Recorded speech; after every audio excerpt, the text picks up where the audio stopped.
Hall room জুড়ে মুহূর্তের মধ্যেই নীরবতা নেমে এলো। সবাই কৌতূহলী চোখে নাদিয়ার দিকে তাকিয়ে আছে। মনিকার ঠোঁটের কোণে তখনও তাচ্ছিল্যের হাসি, কিন্তু তার চোখে এক ধরনের অস্থিরতা স্পষ্ট হয়ে উঠেছে। হয়তো সে ভেবেছিল নাদিয়া কয়েকটি ভদ্রতার কথা বলবে, তারপর মঞ্চ থেকে নেমে যাবে। কিন্তু নাদিয়ার মুখের আত্মবিশ্বাস দেখে আমারও মনে হচ্ছিল সে এমন কিছু বলতে চলেছে যা পুরো পরিবেশটাই বদলে দেবে। নাদিয়া মাইক্রোফোনটা একটু ঠিক করে নিয়ে হালকা হাসলো, তারপর শান্ত গলায় বলল, আপনারা হয়তো আমাকে চেনেন না, আমার নাম নাদিয়া রহমান। আমি খুব বেশি কথা বলতে পছন্দ করি না, কিন্তু আজ একজন মানুষকে নিয়ে দু একটা কথা না বললে নিজেকেই ছোট মনে হবে। কারণ আমি বিশ্বাস করি একজন মানুষের মূল্য তার ব্যাংক ব্যালেন্স দিয়ে নয়, তার চরিত্র দিয়ে বিচার করা উচিত। চারপাশে ফিসফাস শুরু হয়ে গেল। অনেকে এবার আমার দিকে তাকাচ্ছে। মনিকার স্বামীও বিস্মিত হয়ে নাদিয়ার কথা শুনছিল। নাদিয়া আবার বলল, আমার স্বামী মিস্টার ইয়াসিন খুব বেশি ধনী নন, অন্তত অর্থের দিক থেকে নয়, কিন্তু তিনি এমন একজন বাবা যিনি গত 10 বছর ধরে একা হাতে নিজের ছেলেকে মানুষ করেছেন। রাত জেগে সন্তানের জ্বর দেখেছেন, সকালে রান্না করেছেন, অফিসে গেছেন, আবার ফিরে এসে ছেলের পড়াশোনা করিয়েছেন। আমি এমন মানুষ খুব কম দেখেছি যারা নিজের কষ্টের কথা ভুলে শুধু সন্তানের মুখে হাসি ফোটাতে বেঁচে থাকে। আমার বুকের ভেতরটা হঠাৎ করে কেঁপে উঠল। এইসব কথা তো আমি নাদিয়াকে বলেছিলাম, কিন্তু এত সুন্দর করে বলবে সেটা কল্পনাও করিনি। অতিথিদের মধ্যে কয়েকজন মাথা নেড়ে সম্মতি জানালো। কেউ কেউ নিচু গলায় নিজেদের মধ্যে কথা বলতে শুরু করলো। নাদিয়া থামলো না। জীবনে এমন একজন মানুষ আসে যারা সুবিধা থাকলে পাশে থাকে আর কষ্ট এলেই চলে যায়, কিন্তু যারা কষ্টের মধ্যেও দায়িত্ব পালন করে যায় তারাই প্রকৃত মানুষ।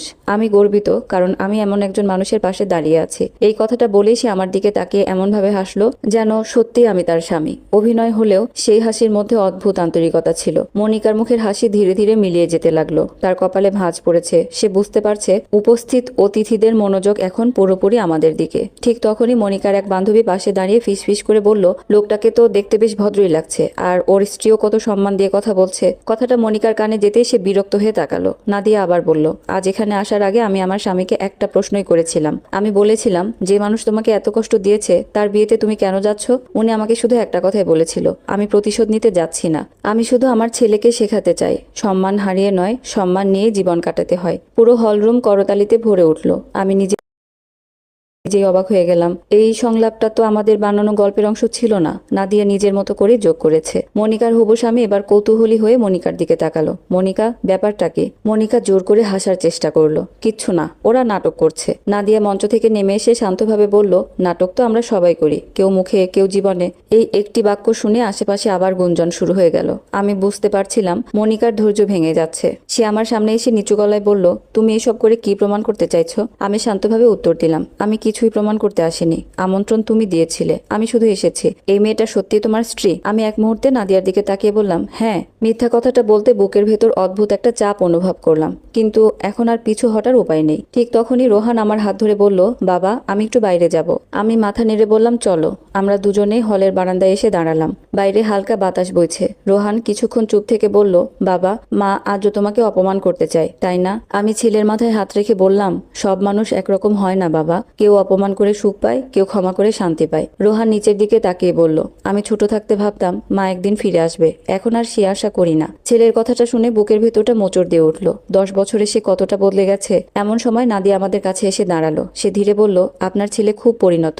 আমি মৃদু হেসে বললাম, পরিস্থিতি ওকে বড় করে দিয়েছে। নাদিয়া কিছুক্ষণ চুপ করে থেকে বলল, আপনি জানেন, আজ এখানে আসার আগে আমি ভেবেছিলাম এটা শুধু একটা অভিনয় হবে, কিন্তু এখন মনে হচ্ছে কিছু মানুষের জীবনের কষ্ট অভিনয়ের চেয়েও বাস্তব। আমি তার দিকে তাকিয়ে রইলাম। প্রথমবার মনে হলো এই মেয়েটা শুধু টাকার জন্য কাজ করছে না, মানুষের অনুভূতিও বুঝতে পারে। ঠিক তখনই ভেতর থেকে একজন কর্মচারী এসে বলল, স্যার, আপনাদের ভেতরে ডাকছে। আমরা আবার হলরুমে ঢুকতেই দেখলাম পরিবেশ আগের মতো নেই। সবাই আমাদের দিকে কৌতূহলী দৃষ্টিতে তাকিয়ে আছে। মনিকার হবু স্বামী মাইক্রোফোন হাতে নিয়ে বলল, আজ যেহেতু মনিকার জীবনের গুরুত্বপূর্ণ মানুষরা এখানে উপস্থিত আছেন, আমি চাই সবাই একসঙ্গে একটা পারিবারিক ছবি তুলি। এই কথাটা শুনে মনিকার মুখ হঠাৎই বিবর্ণ হয়ে গেল। সে তাড়াতাড়ি বলল, না, তার দরকার নেই। কিন্তু তার হবু স্বামী অবাক করে দিয়ে বলল, কেন? তোমার সাবেক স্বামী, তোমার ছেলে, এরা তো তোমার জীবনের অংশ ছিল। মনিকা কোনো উত্তর দিতে পারল না। ফটোগ্রাফার সবাইকে মঞ্চে দাঁড়াতে বলল। আমি, রোহান আর নাদিয়া এক পাশে দাঁড়ালাম, অন্য পাশে মনিকা আর তার হবু স্বামী। ঠিক ক্যামেরার ফ্ল্যাশ পড়ার আগের মুহূর্তে রোহান হঠাৎ শান্ত গলায় এমন একটি কথা বলল যা শুনে পুরো হলরুম নিস্তব্ধ হয়ে গেল।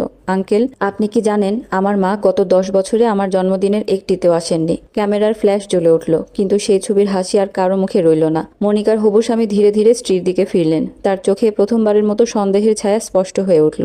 আর আমি বুঝতে পারলাম আজকের রাত এখনো শেষ হয়নি, আসল ঝড়টা বোধহয় এখনই শুরু হতে যাচ্ছে। রোহানের সেই কথাটা যেন পুরো হলরুমের ভেতর বিস্ফোরণের মতো ছড়িয়ে পড়ল।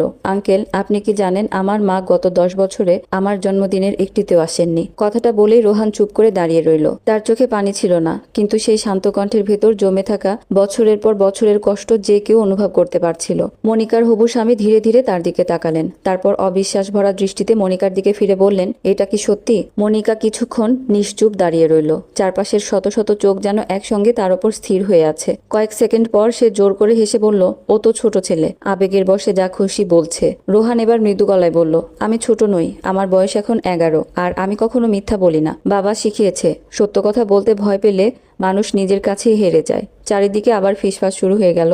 অতিথিদের অনেকে এবার মনিকার দিকে প্রশ্নবোধক দৃষ্টিতে তাকিয়ে রইলেন। মনিকার হবু স্বামী আবার বললেন, মনিকা, তুমি আমাকে বলেছিলে তোমার আগের সংসার পারস্পরিক সম্মতিতে ভেঙেছিল। তুমি বলেছিলে তোমার সাবেক স্বামী তোমার কোনো দায়িত্ব নিত না, কিন্তু এখন যা শুনছি সেটা। মনিকা এবার বিরক্ত হয়ে বলল, এইসব কথা বিয়ের মঞ্চে দাঁড়িয়ে আলোচনা করার কোনো মানে হয় না। আমি এতক্ষণ চুপ ছিলাম, কারো সম্মান নষ্ট করার ইচ্ছে নিয়ে এখানে আমি আসিনি, কিন্তু সত্যিটা আর লুকিয়ে রাখাও সম্ভব হচ্ছিল না। আমি ধীরে ধীরে বললাম, আজও আমি তোমার বিরুদ্ধে একটা খারাপ কথাও বলতে চাই না, কারণ তুমি যেমনই হও, তুমি আমার সন্তানের মা। কিন্তু কেউ যদি আমাকে বা আমার ছেলেকে মিথ্যাবাদী বানাতে চায়, তাহলে সত্যিটা তো বলতেই হবে। হলরুম নিস্তব্ধ হয়ে গেল। আমি বলতে শুরু করলাম,